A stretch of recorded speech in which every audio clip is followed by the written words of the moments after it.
میرے پاس سے دھڑلے سے کام کر رہے ہیں. پورے کراچی میں اندھیر ڈالا ہوا ہے. روک سکو تو روک لو.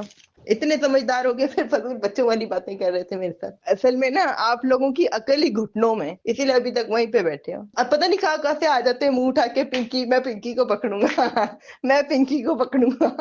توبہ توبہ، کوئی حال نہیں ہے تم لوگوں کا. پھر 5 سال ہو جاتے ہیں، 6 سال ہو جاتے ہیں، 7 سال، 8 سال، 9 سال ریٹائر ہو جاتے ہیں پھر خود ہی فون کر کے ہنس رہے ہوتے ہیں کہ یار میں اتنے سال پیچھے لگا رہا، پکڑ نہیں پایا. جس دن دماغ سے سوچنا شروع کرو گے نا، اس دن پنکی کی طرح ایک برانڈ بن جاؤ گے. دنیا آگے پیچھے ہوگی، سلام ٹھوکے گی.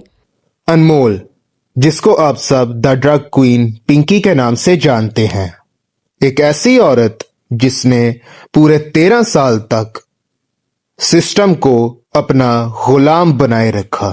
اس نے یہ پروف کر دیا جس کے پاس پیسہ ہے، جس کے پاس بڑے تعلقات ہیں، اس کا وہ کچھ بھی کر سکتا ہے. آخر کراچی سے آئی لڑکی اچانک سے اتنی بڑی ڈرگ کوئین کیسے بن گئی؟ جس نے بچپن میں تو ماڈل بننے کا خواب دیکھا تھا، وہ آخر ڈرگز کے اس کام میں کیسے آئی؟ انمول الف پنکی 1995 میں بلوچ پورہ کراچی میں پیدا ہوئی. اس کا تعلق ایک مڈل کلاس گھرانے سے تھا. تقریباً 8ویں جماعت تک پڑھائی کرنے کے بعد ماڈلنگ کا سپنا دیکھ کر ماڈل بننے کراچی سے لاہور چلے گئی. اسٹرگلنگ ڈیز میں اس کی ملاقات ایک وکیل سے ہوئی، جس سے بعد میں اس نے شادی کر لی. انویسٹیگیشن کے مطابق کہا جاتا ہے کہ پنکی کے اس شوہر کا تعلق کافی مافیاز کے ساتھ تھا اور پنکی کو ڈرگز کے کاروبار میں لانے والا بھی یہی انسان تھا.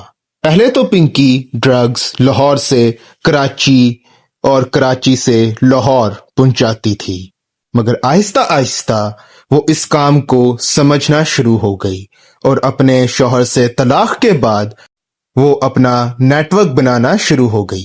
یہ بات جب پنکی کے والدین کو پتہ لگی تو انہوں نے سارے تعلق اس سے توڑ دیے. پنکی نے دوسری شادی ایک ڈی ایس پی سے کی جو پنکی کو ہر طرح سے پولیس پروٹیکشن دیتا تھا. انویسٹیگیشنز کے مطابق پنکی پر درجنوں سے بھی زیادہ کیسز ہیں.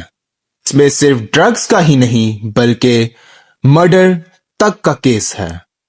کراچی میں ایک سکول کے باہر ایک لاش ملی جو کہ ایک ڈرگ ایڈکٹ کی لاش تھی.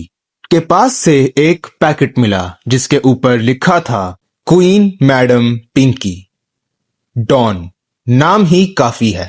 انویسٹیگیشن کے مطابق پنکی اپنے فنگر پرنٹ ایک ایسڈ کی مدد سے ختم کر لیے تھے تاکہ پولیس ریکارڈز میں اس کا نام نہ آئے.